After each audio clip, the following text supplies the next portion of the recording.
काय झालं? काय नाही रे, असंच. म्हणजे किती जरी प्रयत्न केले ना तरी कम्पॅरिझनच केलं जाते रे. त्याच्यासारखं बन, त्याला बघ किती छान नोकरी लागली, तो बघ परदेशात गेला नोकरीला. अरे पण माझं स्वतःचं काहीच अस्तित्व नाहीये का? अरे पण असं का वाटतं तुला? माझा ना अगदी दगड झालाय, दगड.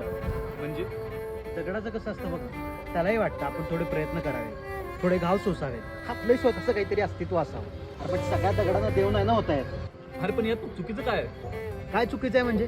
तुला यात काहीच चुकीचं वाटत नाहीये? बघ शांत हो, तू बस ये. अरे पण जर का तू सामान्य वाटणार दगड परीस असेल तर त्याला घाव सोसण्याची गरजच नाही. हा पण फक्त त्याला जाणीव असायला हवी परीस असल्याची.